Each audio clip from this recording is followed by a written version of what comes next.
Oh yeah, I can totally answer this question. The biggest mistake I've personally made when listing a property is not going with my gut. When we go to list a property, we want to look at what is the perceived market value. And I say perceived, I don't say fair market value. Anybody who comes in and says, hey, the fair market value of your home is X, is not really understanding market dynamics, because we only know fair market value the minute that you sign that document. You could be out in the parking lot after the closing and the stock market could crash and the value of the home could be totally different. So perceived market value is based on what other properties around you are selling for that are similar, adjusted for things such as condition, age, size, all of those things, to come up with what the market perceives the value of your home is. So that's step one. Now, once you figure out what the perceived market value is, it's time to determine the list price strategy. And it's a positioning tool that you're going to use to see how you can generate the highest price for your home. So you have a few options. The first option is what I call aspirational pricing. And this is when you price a little bit above the perceived market value. And a lot of people put that out there initially because they want room to negotiate.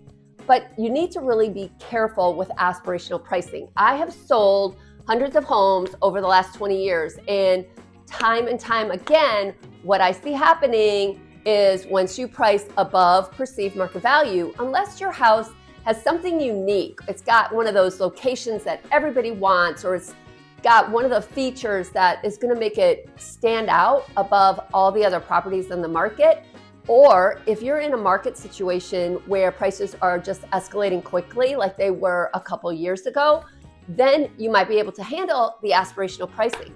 But if none of those factors are in play, what's going to happen is you're going to come on the market, you're not going to get very many showings or any showings at all, and eventually we're going to have a conversation that if you really have to sell, you're going to have to drop that price to at least the market value, the perceived market value. And in the process, now you've been on the market for a few weeks, buyers are going to think what? They're going to think there's something wrong with your house, or it's going to put you in a less desirable positioning for negotiation. So I try to avoid the aspirational pricing unless the conditions are ideal. Now, conversely, we can do what's called event pricing. And this is a really great strategy to help generate a lot of interest for your home. Because in event pricing, you price a little bit below the perceived market value. That's going to make a lot of people interested in your home. It's going to drive more traffic, and hopefully we're going to get multiple offers. More than one offer at the same time is such a great position to be in when you're a seller, because then we have like an auction-like environment.